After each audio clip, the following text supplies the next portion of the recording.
Hello everybody, I'm the Walrus, and here we have our hunter, our Draenei hunter. Yeah, I had to re-roll a new guy because, why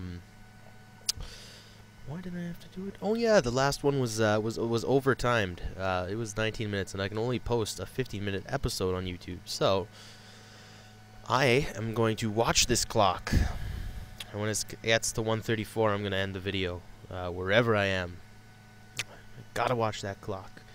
Anyways, yeah, so yeah, last week, I rolled a hunter, and that hunter was the sole, non-magical ranged DPS out of all the classes. So was this hunter, in fact, and yeah, so that's something to be proud of. Speaking of range damage, let's take a look at our equipment. What are we using? Our melee weapon is a worn battle axe. This is only there for looks and stats. We are never going to use it. Very, very rarely. We're gonna try to stay out of melee combat as a hunter, because we're the only non-magical range DPS units out there, right? Fuck. Get with it, people. We've also got a weathered crossbow, 1.3 damage per second. Shitty. It's ranged, speed 2.5, yeah, whatevs. Anyway, we got nothing on. We're wearing cloth armor. Like, cloth armor as a hunter. Decked in rags. Total of 33 armor. You can find that out. Where would that tell you? Defense, right there. Armor. Yeah, 33. That'll also tell you what armor does. It reduces physical damage taken by a percentage and increases your pet's armor at the same time. Anyway, let's get on with it. Why not? Okay, so here we see some dude kneeling down with a yellow exclamation mark above his head, and that denotes somebody who's offering a mission to you, or a quest in World of Warcraft. He's rejoicing that you're alive. You guys can pause this and take a look at what it says. I'm not going to read it for you. Basically, he's saying, yeah, you're alive. Everybody else died. The Exodar crashed, and shit's going to hell. Please go see my boss, Bronitis, down near the crash site. That big, huge smoking thing down there. Looking pretty epic. I've never played Alliance before, very far, and I gotta say, these Draenei are pretty epic. Okay, so here's Pronitis. I'm gonna talk to him. He's gonna say, hey, I'm happy you're alive. I need you to work. And he gives us a quest called Replenishing the Healing Crystals. With all the injured Draenei around, they've been using their crystals. Draenei, if you haven't noticed already, are all about fucking crystals. These guys huff the shit. You have no clue. So yeah, anyway, they're high on crystals, and they need, very strangely, they need moth blood to replenish them. So he's sending us out to collect vials of moth blood. Right there. One extraction is more than enough to replenish a healing crystal. So yeah, we need 6 of those. We're going to bring those back to Pronitis. And all I'm going to do is plug away at these Vale Moths until they die with Arcane Shot. Oh, look at that, a small black pouch, motherfuckers, yes! Pretty rare that happens. Unreal, that's awesome. Okay, cool. I'll explain some items later on. I only got 10 more minutes for this video, oh no! Okay, here we go. We're gonna get this done. Oh yeah, Vale Moths. They're notable because this is the only mob that looks like this. This is the only model. If you're a hunter and a pet aficionado, this is the only place you'll find this model of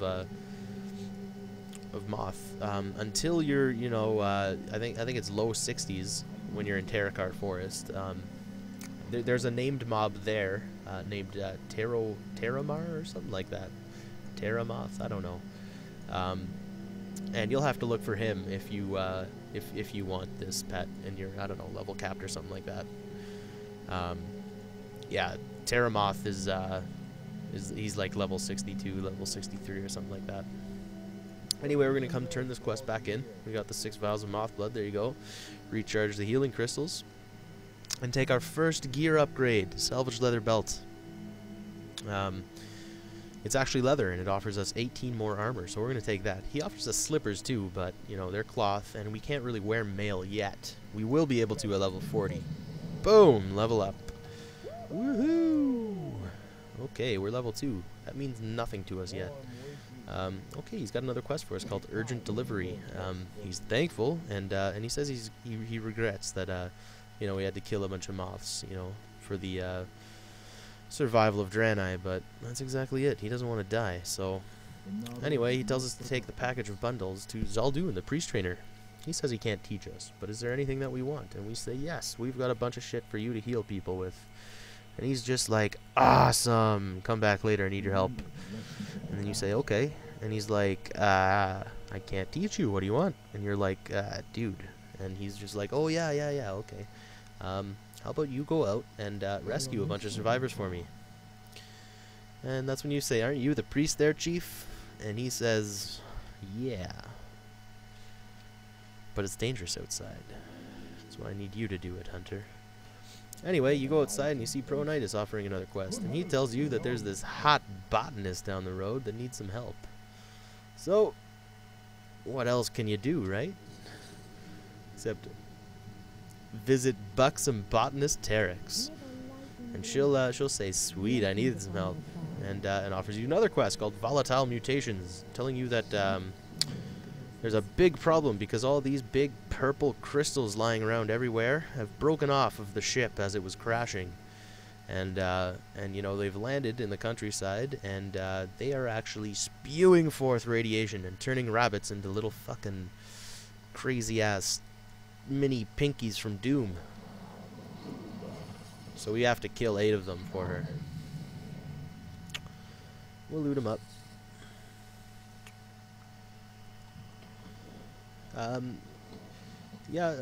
Since patch 4, hunters have been using focus instead of mana. This is that orange bar under my my health. You can see that. It will never ever go above 100. So you got a focus cap of 100. And so does your pet, for that matter. And it's good once you're in combat. You never want to go. You want to never get back to 100 focus, because you know, it's something to be used, right? Just always remember that. It's always good to have a spare bit reserved for emergencies, or for a cooldown ability that that'll be popping soon. So keep a little bit, but never have a lot when you're in combat anyway. See, right now I'm out of focus, so I can't use my arcane shot. There we go. I'm just going to loot every single thing I kill because I need all the money I can, because, yeah, I rolled a character on a new realm I wanted to, get the whole feel of, I have no money and I can't just go out and buy a bunch of frostweave bags. Because this is a brand new character, so I'm playing this as if I had just bought the game, and it's gonna be a guide for those of the community that are new and want to learn how to play the game better. I do not claim to be a pro at this shit, so don't chirp me. I know I'm not top notch. Anyway, these are the Draenei survivors. You can usually pick them out from a distance because they've got this little red glow surrounding them. Anyway, the way to heal them is by using the racial ability that Draenei get called Gift of the Naru.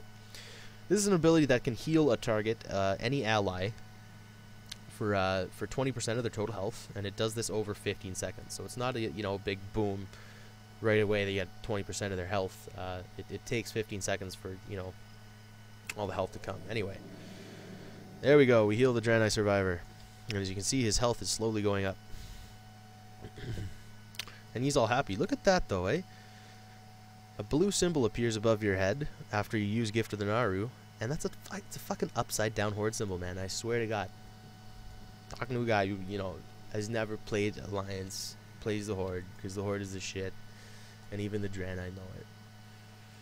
And again, it is upside down, but whatever. Come on. It's still a horde symbol. Okay, so we're going to run back. I got 4 minutes. We're going to turn in the quest to Zaldun. And we're going to get another bag for doing that. Unreal that we got that small black pouch. That's really awesome. Another thing that I have to say in this episode is you're looking at a Pokeball. Holy shit, that's funny. No, that's not what I had to say. I'll turn this in first. He's just like, thank you. Hold on. Thank you for healing somebody. Here's another bag that you can use. And you're like, sick. Unreal. I wanted that. Anyway, yeah, I wanted to tell you about the torn moth wings and the broken antenna. If you are one of those crazy collectors that collect every type of shit under the blue moon, be it rocks or pieces of animals or whatever, I've actually ran into a couple of them. This is the only place from those Vale Moths that we were killing earlier that you can find torn moth wings and broken antenna in the Almond Vale. Same place that the hunters will be finding the Vale Moths if they want to tame a pet like that. Anyway, this is Gel. She's the cloth and leather merchant at the crash site, and all I'm going to do is just sell all my junk, the stuff with a gray name, and you know, I'll get some currency for that. I'm also going to equip that salvage leather belt that we got, and that's our very first piece of leather gear, adding 18 armor to us. We wear it on our waist, obviously. Okay, so now I'm just going to run back over to Botanist Terex. She's over here. I can look at my mini map. This is you can zoom in and zoom out. I prefer mine zoomed out because I can see farther. And okay, we're gonna turn this quest in, Volatile Mutations. Boom, there we go, level 3. Awesome. And yeah, next episode we can actually learn our next ability, Steady Shot, and we'll talk a bit more about focus then too, because focus comes into play when we learn Steady Shot. Alright, I'm just going to press L to bring up my quest log and abandon this quest. I'll pick it up next week when we're recording episode 3. Anyway, that was it for episode 2. So you've gained your first introduction to the Draenei race. The Draenei race, and yeah, we've met the people. We learned that there's, a huge crisis. People are dying and hurt everywhere, and the environmental effects of the crash have been affecting the wildlife. So, hard troubles, hard times in AZUREMYST.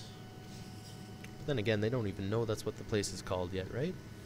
I got 1 more minute. I'll talk to you about the map. If you press M on your keyboard, you'll bring up the map, and I know what a lot of you are thinking right now if you haven't played the game. This is it? Like, what?